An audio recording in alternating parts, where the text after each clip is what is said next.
shutdown is the P-pop girl group Fourth Impact. They are currently in the hot seat for putting up a fundraising campaign for their, 200 dogs. The group is targeting $10,000 or 560,000 pesos of donations to relocate their 200 Shih Tzu dogs to a farm.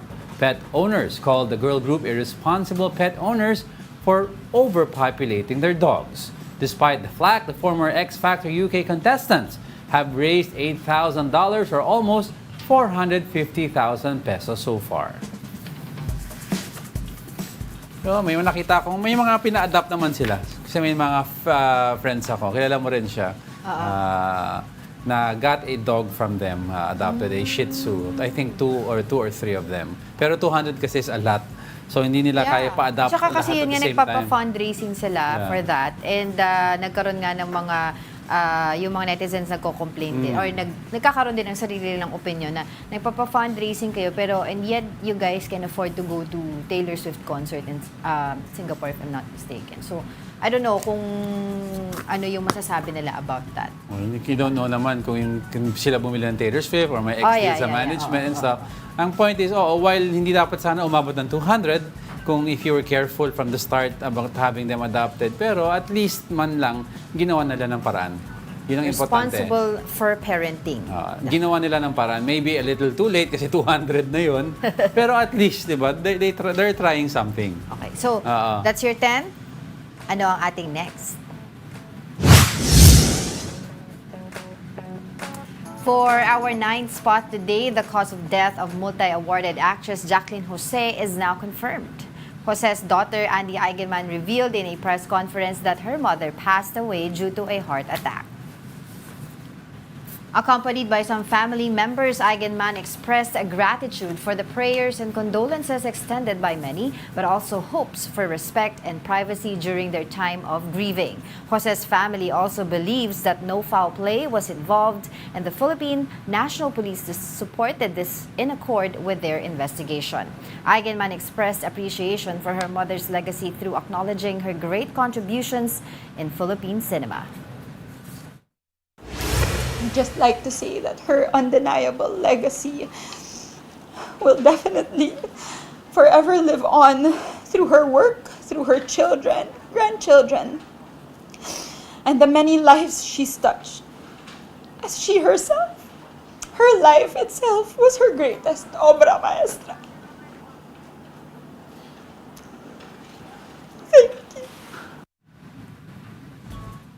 Very big legacy kasi she was the only Filipina and Southeast Asian to ever win ang Best Actress Award sa Cannes Film Festival. That was 2016. Yes, and prior, her most recent work ata was as General Espina in Batang Quiapo. Batang Quiapo. Correct me if I'm wrong sa name, no? Yes, Espina, General Espina, oo. Oh, yun. Kaya nga nakikita mo kaliwat kanan yung outpouring ng tawag dito, ng paggunita ng kanya mga ginawa.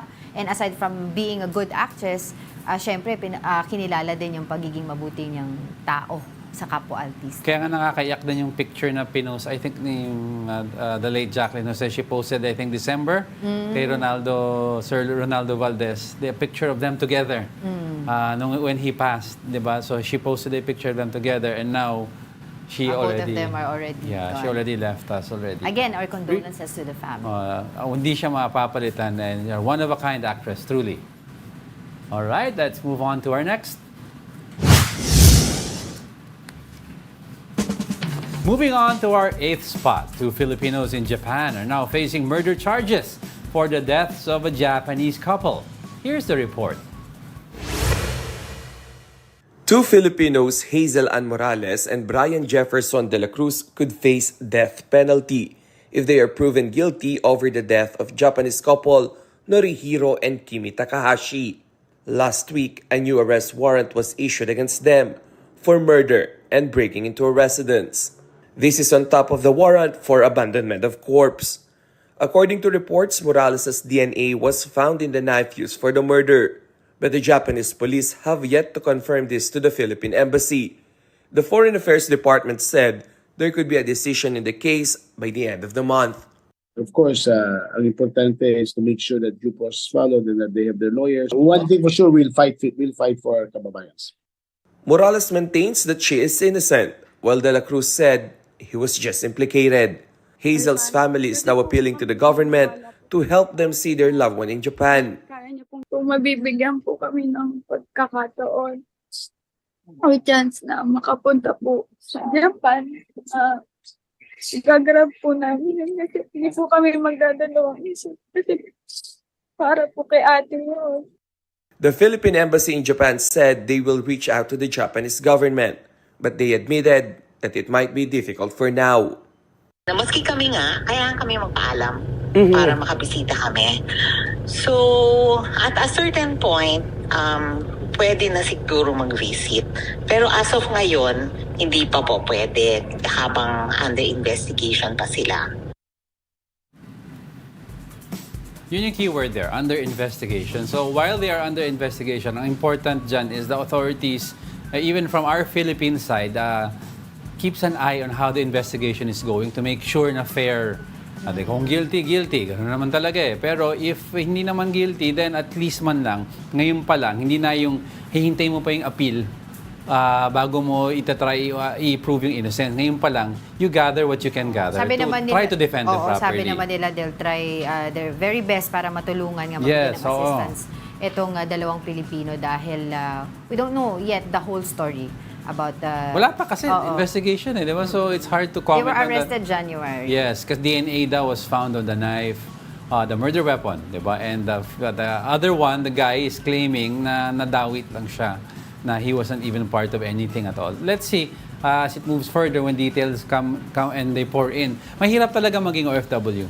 You're far away from your family, you're earning money, hindi mo kasama loved ones mo, di ba? Something happens, hindi ka familiar sa territory mo, mahirap talaga. All right, coming up, the DOJ orders the filing of child abuse and human trafficking raps against Pastor Apollo Kibuloy. And several lawmakers signed a manifesto of support for Senate President Mig Zubiri. Bakit kaya? At anong meron sa Senado? Napakaraming kwento na naman na That's why, pag-uusapan natin. wag sila aalis sa kakapanood, mag-intay sila habang nagbe-break. Diba? Because we are just getting started. Oo. More of our top 10 news when Brunch returns. Keep it here on One News.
Good morning. You are still watching a Brunch here on One News. Good morning din sa mga viewers natin Yes, sa so Facebook, sa YouTube, YouTube, and of course sa Signal Play app. Send in your comments, suggestions. Hindi nila nakita ng break time eh. Ano? Dance number sana dito eh. Okay. Wala kang comment. Wala. No comment. Corny. No comment on that. But ito, definitely, I'm sure meron din comment yung ating mga viewers regarding this next story of our day. Making it to our seventh spot, the shooting in BGC. A Chinese national in BGC was arrested after engaging in a gunfight with the police. Police officers were serving an arrest warrant against a Chinese national when he rode his white SUV and fled from the authorities. The suspect also fired his gun while running away from the police. He was eventually cornered at a dead end of a street. The Chinese national is currently recovering at a hospital after incurring wounds from the chase. He will face charges including unjust vexation and resistance and disobedience rather, to an agent of authority. Now, BGC heightened its security after the incident last night. Hindi naman see sa the report video? kung I saw parts of it. Parang hindi na-mention ata kung yung baril niya is licensed or not. Oo nga eh. Kasi ang mga cases na possible cases filed, hindi naman nakalagay parang illegal possession eh. Oo. Diba? Pero meron siyang, he has a fourth case in connection with kidnapping. Kaya pala tumakbo. Oo. Kasi they were supposed to parang serve the warrant, tapos tumakbo siya. So, hindi rin- Tapos nung nagkaroon na ng chase, Oo. then the Philippine National Police asked na nga for Taguig's assistance. So, hindi sinabi ba kung taga-Pogo siya or ano? Wala pa tayong Kasi ano not for anything, pero usually kasi most of them from the Pogo side na mga illegal, sila ang madaming kidnapping cases where they kidnap mga fellow Chinese nila also. So anyway, let's see. As Kasi we ang forward, ano natin, PNP Anti-Kidnapping Group. Correct. Sila yung sa group nila. kanila. Okay. Tapos they ask, yun nga, nagkaroon na ng tulong from the Taguig Police Office Yes. because of what happened that transpired during the chase. Tapos ang daming mga sasakyan din ng natamaan. Buti na lang, if I'm not mistaken, Walang wala injured. namang And also nadamay from- na tao. And also within the from a area. uniformed personnel na wala naman silang nasaktan. Yeah, Oo. that is why, Oo. ayan, tingnan natin, di ba, na parang may issue din kasi about yung pagkakaroon ng bibigyan ng lisensya dun sa mga yes, oo. baril. Yan ang Oo. tawag dun? Yung amended act ng and amnesty sa mga napaso ng rehistro, they're given the chance to i-rehistro nila ulit. Like permit to own, permit to carry, di ba? And in transport, gun collectors, in type 5 na licenses. Tapos, ito, dumating itong balita na ito last night, Yeah, Humabol kasi, ito kagabi. so far naman wala. Let's see. Kasi walang report of illegal possession. So let's see. Tingnan natin. Oo. Anyway, let's move on to our next.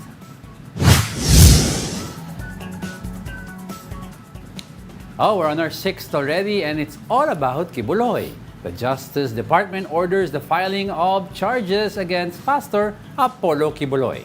These are cases for sexual abuse of a minor case and qualified trafficking.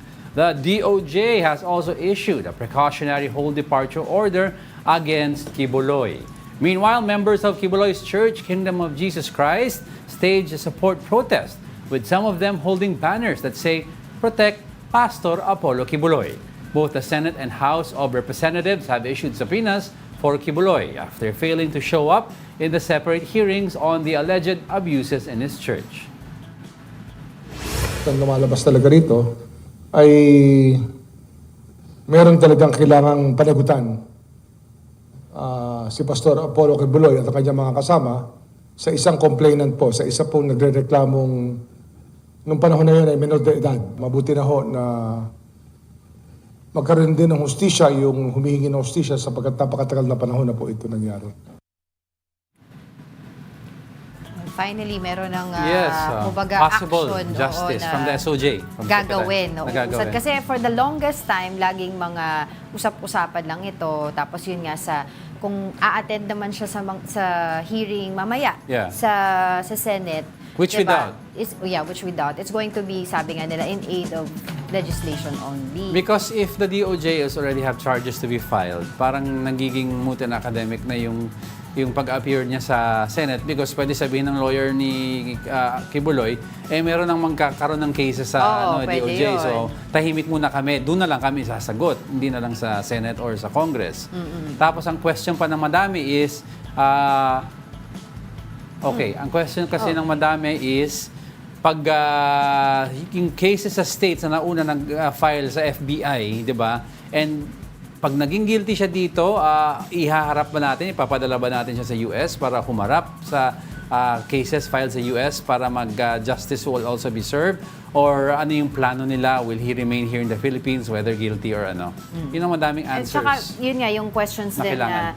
na nasaan siya, saan ang whereabouts Oh, niya, yeah. May parable pa. nagawa pa niyang magpa-games, 'di ba? Na meron pang 1,000 peso na napabuya kung sa mga makakahula kung nasaan siya.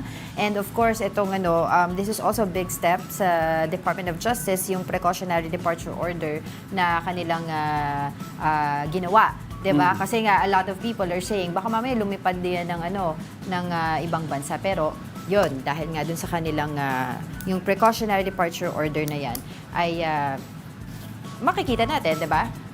Kung If he attempts to leave sa proper channels. But what if he goes the back door?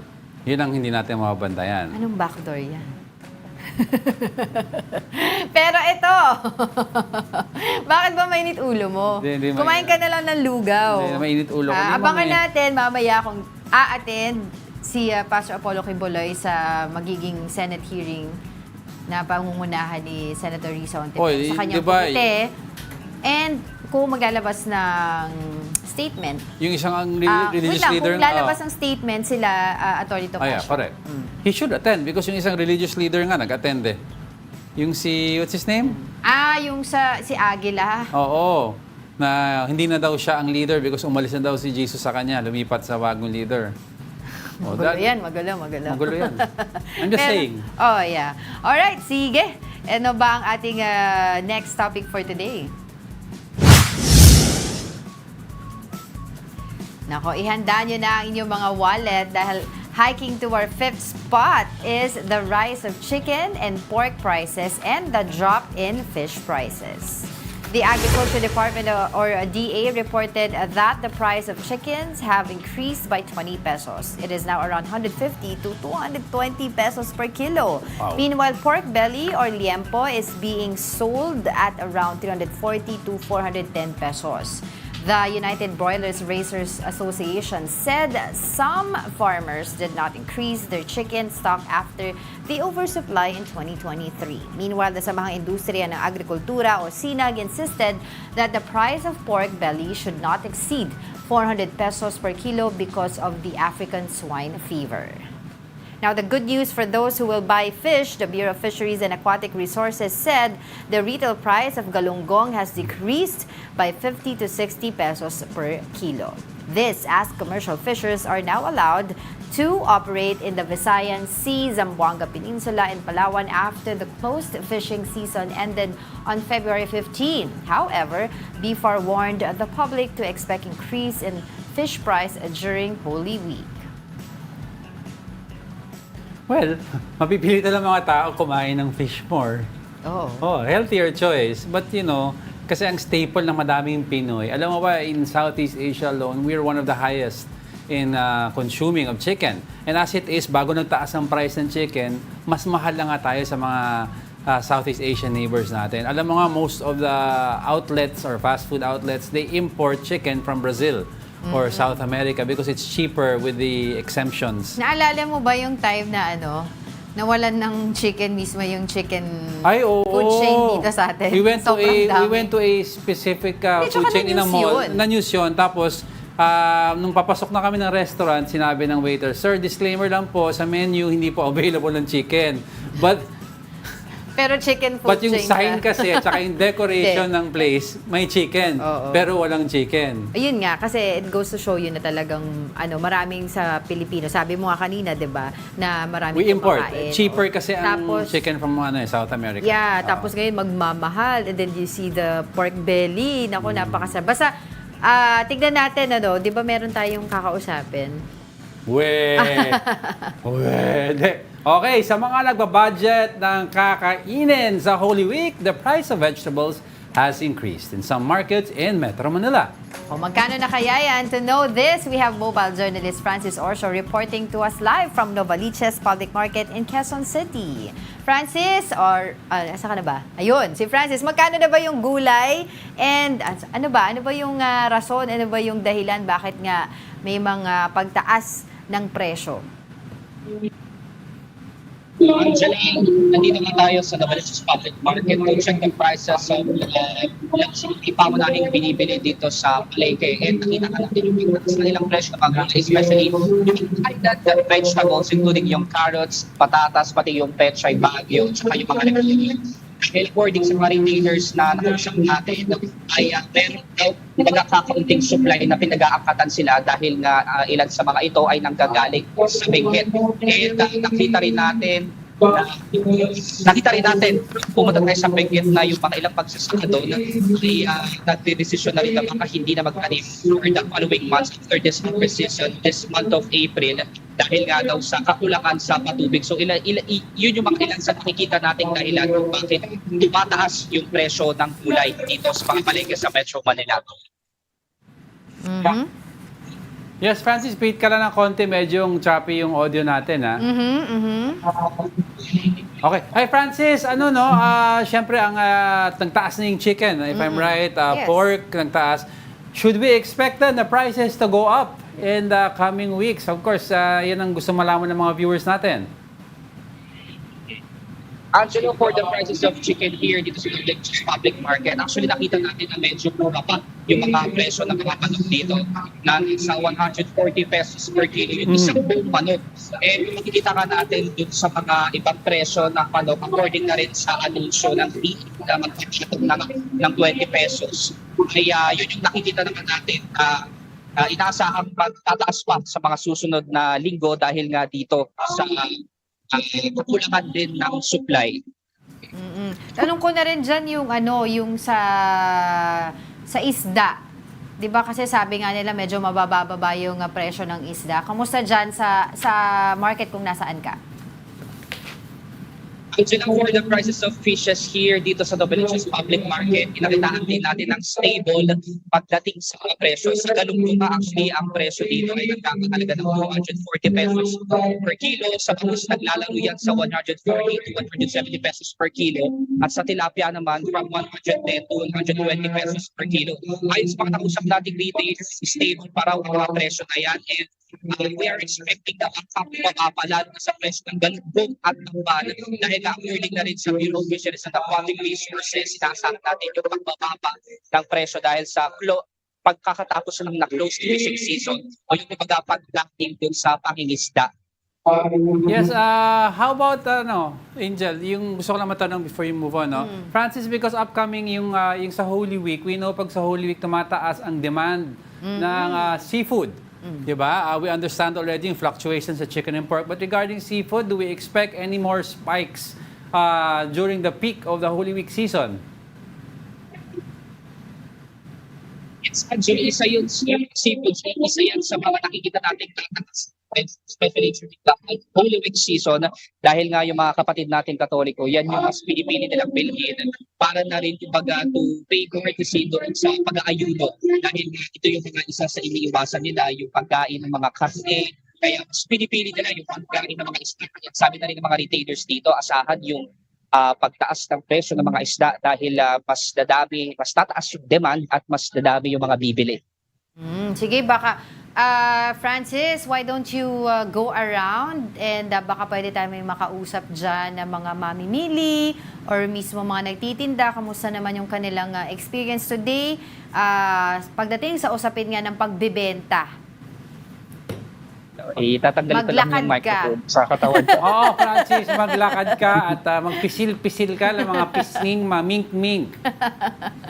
Oo, nako. Habang inaayos ni Francis Orsho. Oo. Ma'am, pwede ka pong, kumustahin ma'am, kumusta po ba yung bentahan natin ng isda ngayon? Especially nakita ko po, may mga tinda po kayong bangus at tilapia. Kumusta po yung bentahan po natin? Matumal po. Matumal po. Bakit po matumal yung bentahan natin? Di po ngayon eh. Kasi pagka ganitong mga araw talagang matumal. Opo. Walang- Kumusta naman po sa presyohan ng mga isda? Francis, Mataas po putol ba ang ulo ngayon? ng usap. O pagdating po sa Francis. binibenta yung tilapia at bangus? Medyo bumaba yung presyo ng puhunan namin ngayon. Kasi Opo, ano pong paliwanag bakit po bumaba ang presyo ng isda ngayon?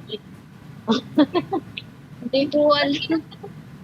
Hindi ko nung nakaraang Francis. bumaba. Francis. Hindi namin makita mukha. Yan. Oo, yun. Oo. Okay. Ayan, bale, live pala tayo dito, ma'am. Actually, live tayo ngayon sa One News. Opo.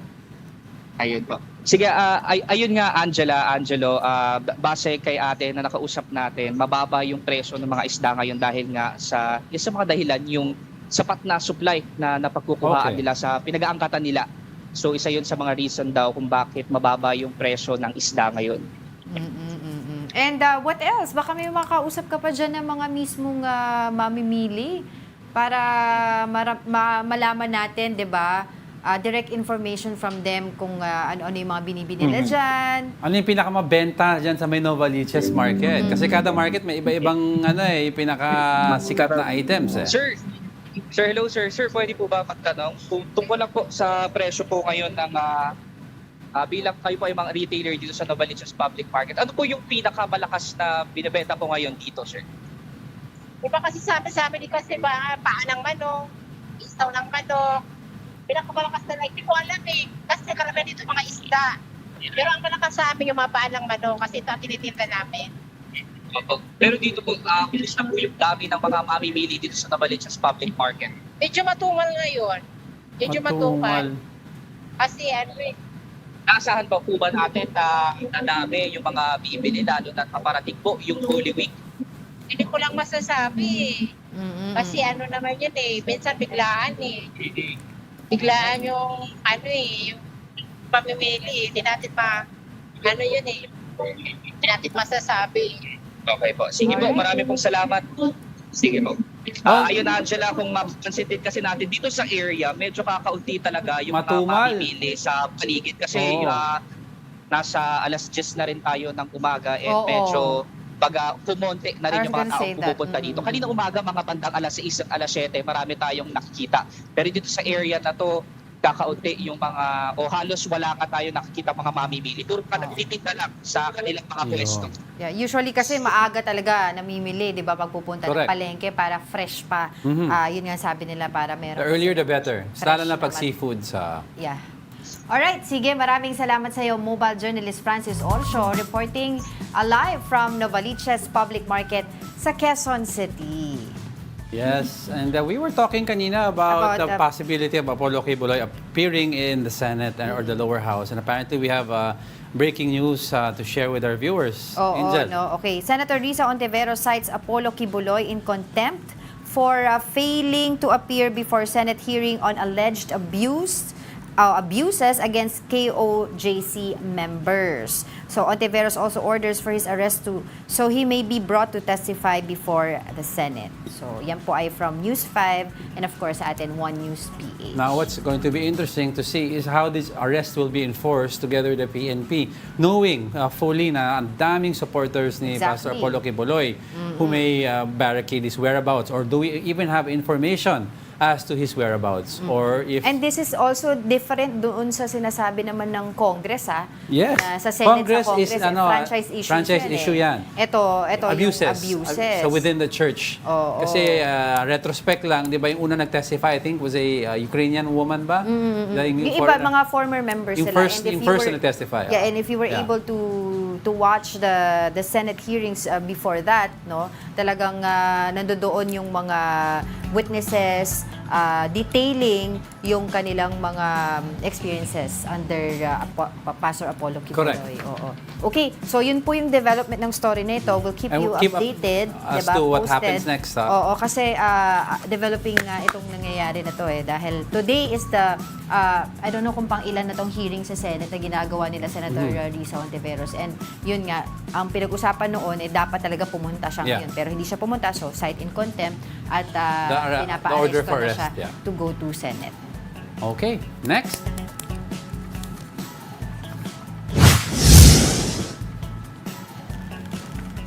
On our fourth spot, the Ombudsman suspended 139 officials of the National Food Authority over the alleged illegal sale of NFA rice.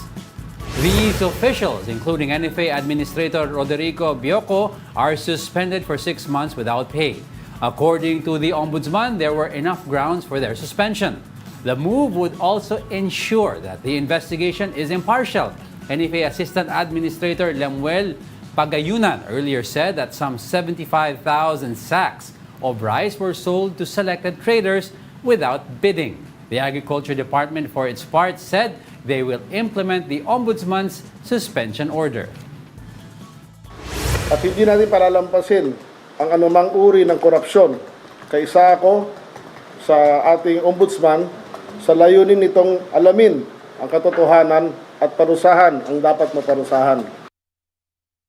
Okay, so linawin natin. 75,000 bags of rice. Diba? Parte po yan ng buffer natin supposedly na 93.75 million. At ito nga inorderan ng preventive suspension include yung, of course, yung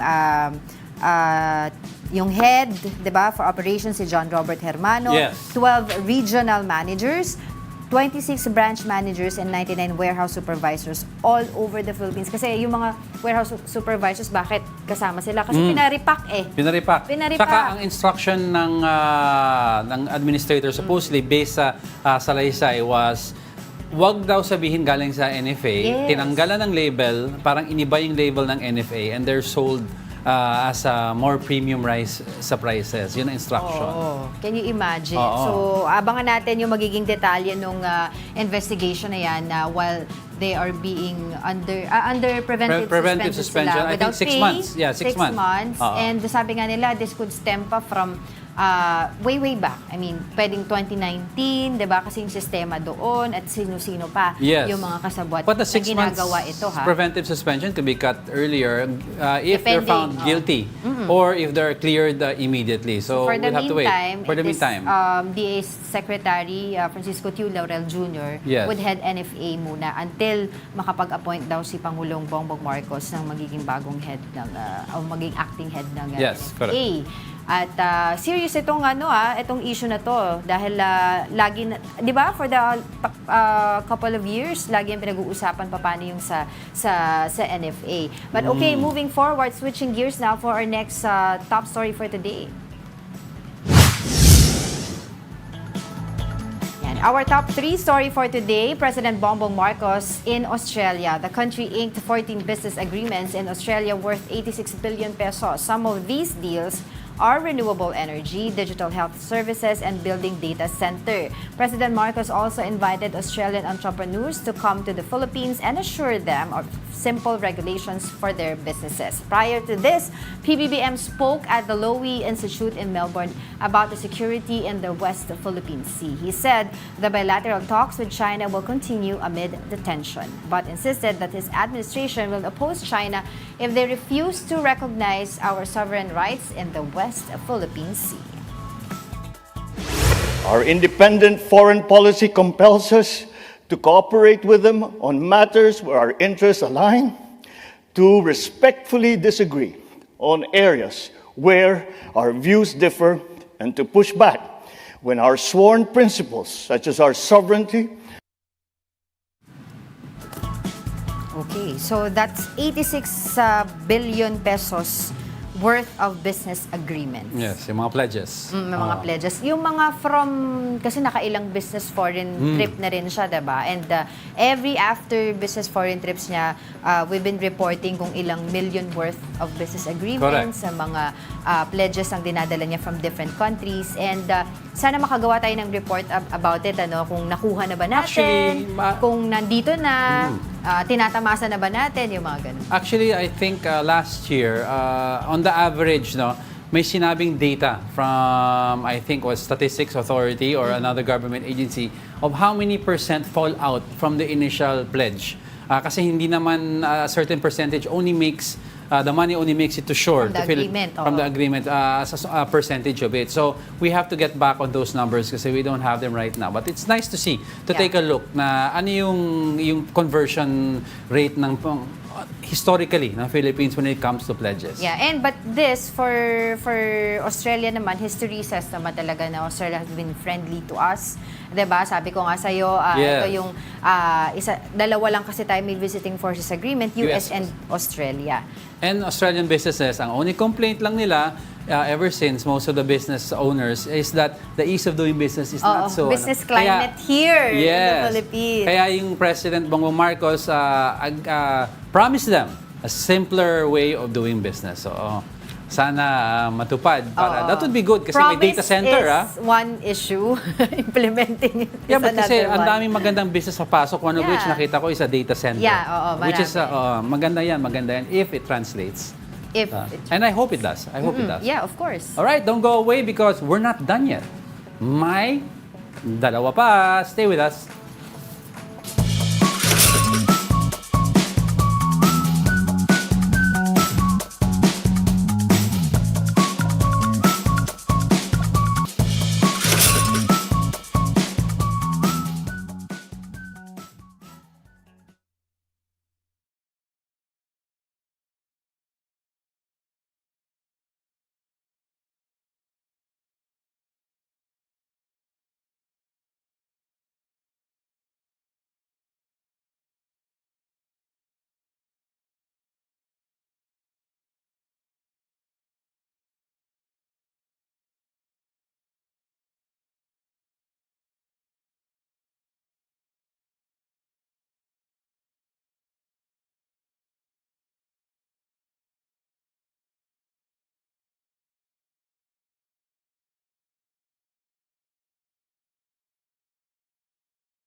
Welcome back. You're still watching Brunch here on One News. Papasayaw ako sa ano. Brunch? Anong, hindi ka naman kumakain ng Tono brunch? ng ano, tono Hindi ka ng- naman gumagamit. Stop it. Nakakainis. Naiirita ako sa sayaw. Wala naman tugtog. Palibasa, kumakanta ka during off pag naka-break. Di kayo. Sana, one time kakanta po si Angel dito. Abangan nyo yan. This week po, sa Biyernes. manood Pala, kayo desisyon lahat. ka sa akin. Okay, ako bahala dyan. Huwag kang mag-decision for me. Oh, yes, boss. Yes, boss. Baka Alright. gusto mong umattend ng hearing. Ito na. next na. Game. The hearings for the proposed charter change continue. Let's weigh in on that with human rights lawyer Chel Jokno live via Zoom. Good morning, attorney. Thank you very much for allowing us to pick your brains this morning. Good Good morning. morning, Angelo and Angela and everyone watching and listening. Thank you for having me. Go ahead, Diego. Yes, attorney, obviously medyo hot topic ngayon sa ating bansa is the Chacha, and I'm sure you've been monitoring that. So what is your take on what is happening right now and how the hearings are conducted on both the upper and the lower house? Well, the big issue really at bottom line is, will they agree to both houses voting jointly or not? That's really the big point of debate that's been a problem or concern for a long, long time. But for me, from a legal perspective, that issue is very easily answered. Because if you look at our constitution, we have developed a bicameral system where both houses must give their approval to laws and, in my opinion, to any constitutional amendments or revisions as well. May etsapuera kasi ang Senado pag ginawa natin na voting jointly. That's right. And I don't think that is the intent or spirit of our Constitution.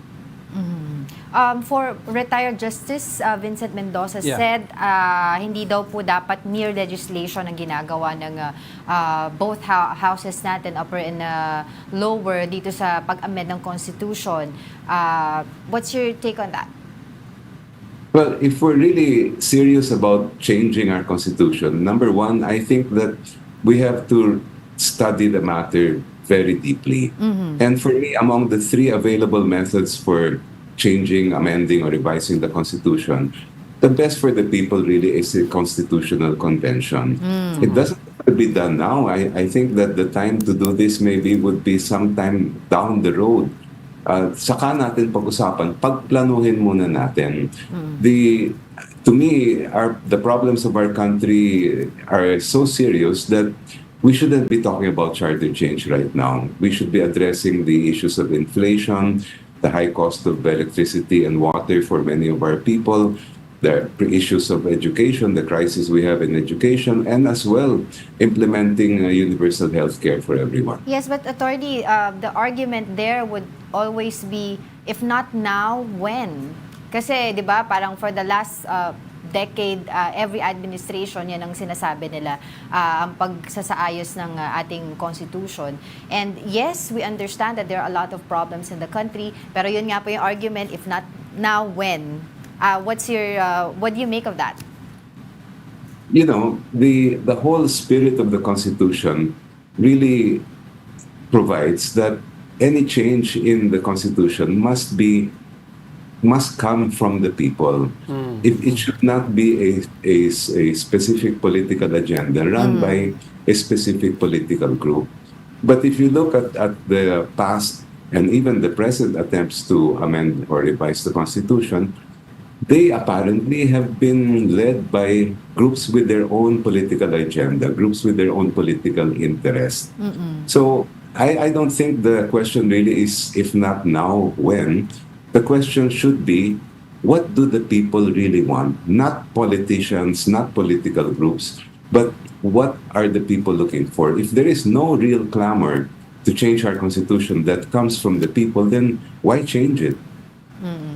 Yes, attorney, the three provisions, I think it's for education, utilities, and advertising, granting ownership to foreign investors. Ngayon, there is a, pardon my ignorance, no, attorney, there is a provision now that says that Filipino people should have control over all economic entities here in the Philippines. I'm just trying to paraphrase it my way.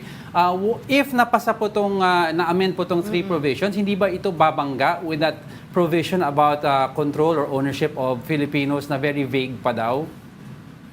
Well, the control and ownership provided in the Constitution refers to very specific areas. For example, utilities and, as you mentioned, advertising, education, and others. So kung babaguhin yon, as long as the process followed is proper, pwede naman. Okay. But here's the problem.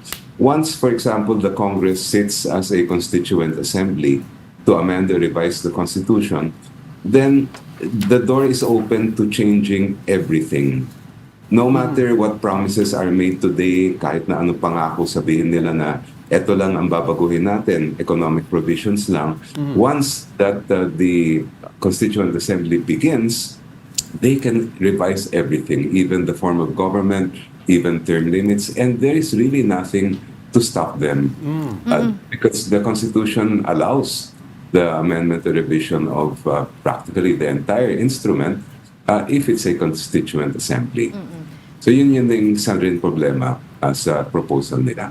Attorney Chel, before we move on to another topic, marami po kaming gustong itanong sa inyo. Isingit ko lang po itong kakasign lamang kahapon na manifesto in support for Senate President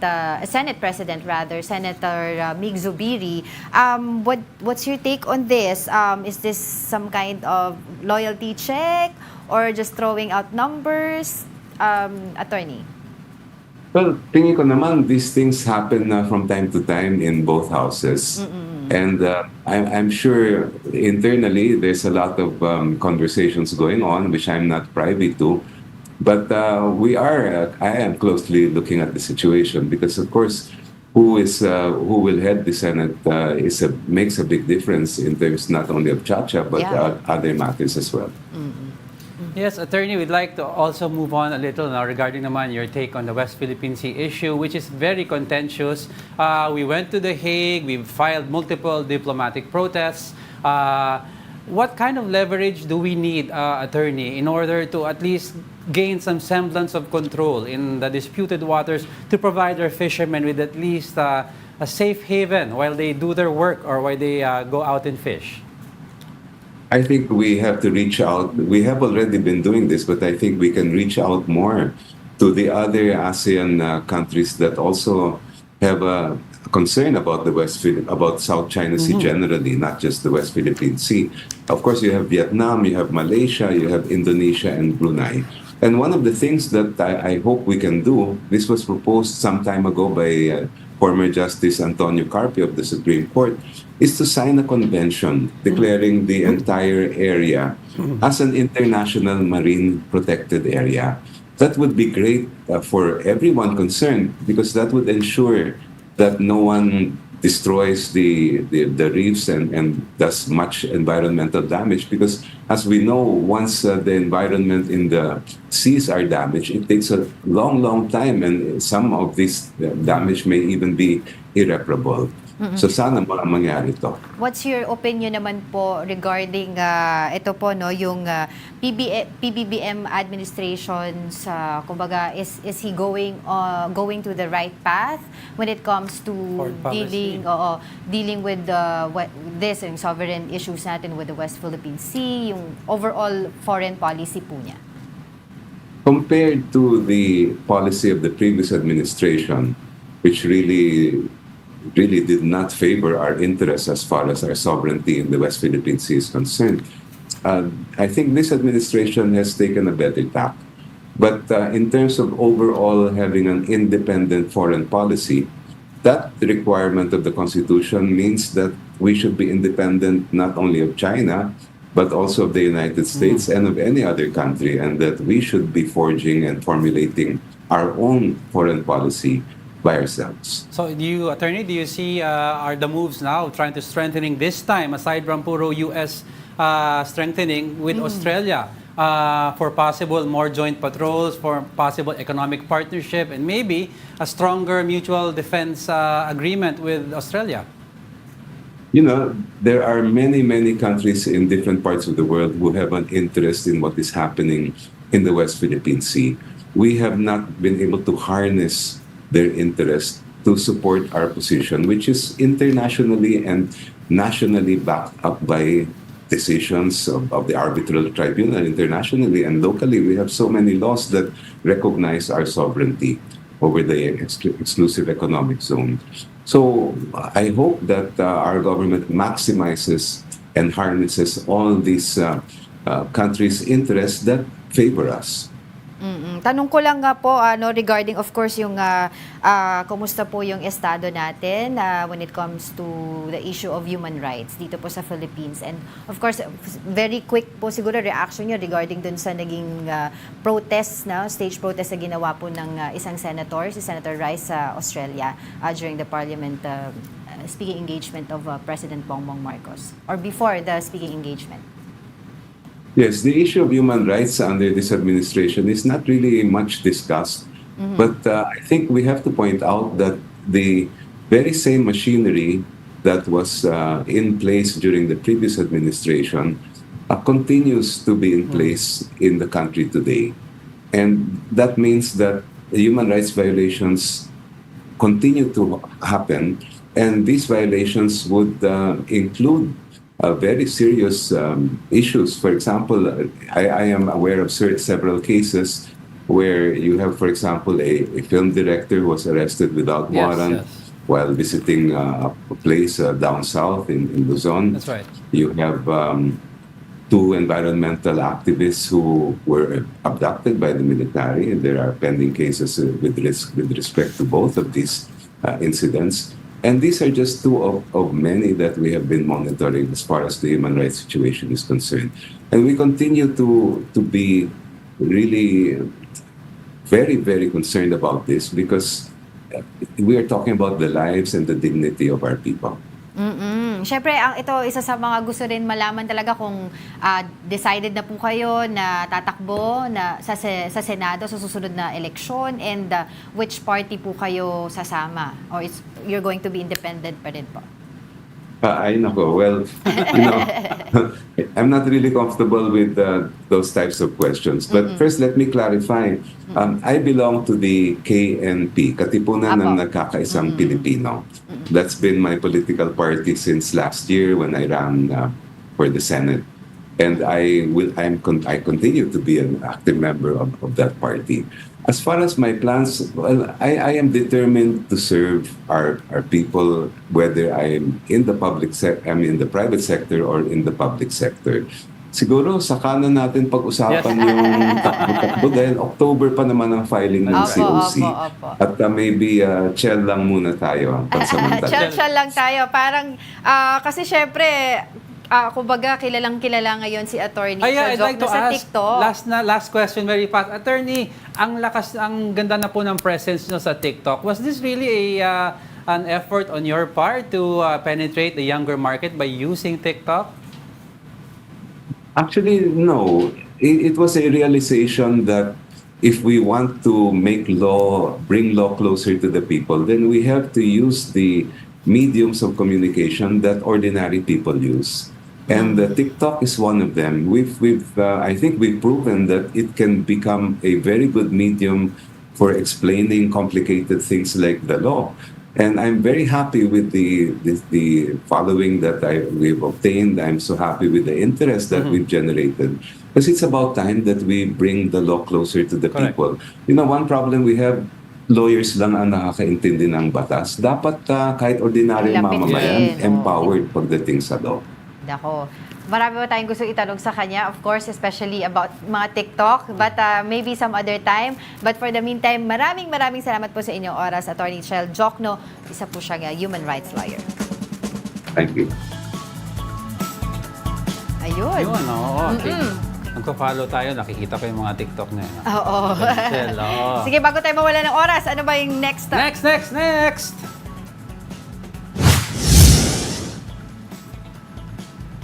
Number 2 is the Chacha hearing at the Senate yesterday. Senator Risa Ontiveros expressed optimism that 7 senators will vote no for charter change. That is the only number of votes needed to junk the proposed economic amendments in the Constitution. Ontiveros said the minority is not actively campaigning against Chacha, but based on their political mapping, some senators will reject Chacha. So far, only 3 senators publicly expressed their opposition against charter change. These are Senators Ontiveros, Minority Leader Coco Pimentel, and Senator Cynthia Villar. Lagi naman kaming lahat, siguro lahat kaming 24, nag-uusap sa isa't isa araw-araw. Kaya doon namin ni Sen Coco bina-validate yung aming mapping At syempre, bilang mga mambabatas, bilang mga advocates, lahat ng nakikita naming pagkakataon na ma-secure yung minimum of 7 ay amin talagang pinipursue. Ito, mainit. Oo, ano ba yung ating top story for today? Init. Sing init ba ng lugaw natin? Init ng kagwapuhan ko. Okay. Our top story is a follow-up on ouster rumors in the Senate. Several senators have signed a manifesto of support for Senate President Mig Zubiri, but one lawmaker says these issues are all due to external pressure. Here's the report. To dispel rumors of an ouster plot against Senate President Mig Zubiri, at least 14 of his colleagues signed a statement of support for his leadership. These are Senators Loren Legarda, Sherwin Gatchalian, Sonny Angara, as well as JV Ejercito, Grace Poe, Joel Villanueva, Nancy Binay, and Lito Lapid. The list also includes Rafi Tulfo, Mark Villar, Bato de la Rosa, Francis Tolentino, and Bongo. I signed a resolution to show my support kay SP and gratitude dinefend niya ang institution ko. Wala akong naririnig na yun. At nakita naman natin kung gaano ipinaglaban ni SP ang institution. On the other hand, 10 senators did not sign the manifesto of support. Among them was Senator Amy Marcos, who said that no one asked for her signature. She added that the rumored ouster plot against Zubiri did not start within the Senate. Maraming ugong. Pero lahat ng ugong galing sa Kongreso, hindi sa Senador. Nakakatawa nga eh. Palitan na lang kaya nila yung speaker, ba't nila papakialaman yung SP? Senator Jingo Estrada, who was said to replace Zubiri, had this to say. Well, all speculations, there's no truth to it. But you're ready to DSP, sir? No. You're ready? No. Even if you're a senior senator already, sir? Huh? Even if you're a senior senator already, sir? So what if I'm a senior senator? Veteran senator. I have high respects to Senate President Zubiri. Senator Cynthia Villar and Bong Revilla said they were also not given a copy of the manifesto. Itong quote para sa mga senador na nagmamadali sa tsa-tsa. na pinapilit ipalipad. If you can't fly, then run. If you can't run, then walk. If you can't walk, then crawl. But whatever you do, you have to keep moving forward. From Martin Luther King. And that wraps up today's episode of Brunch. Join us again tomorrow. I'm Angela Lagunzad Castro. And I'm definitely Angelo Castro III. We are One News. All sides, all the time.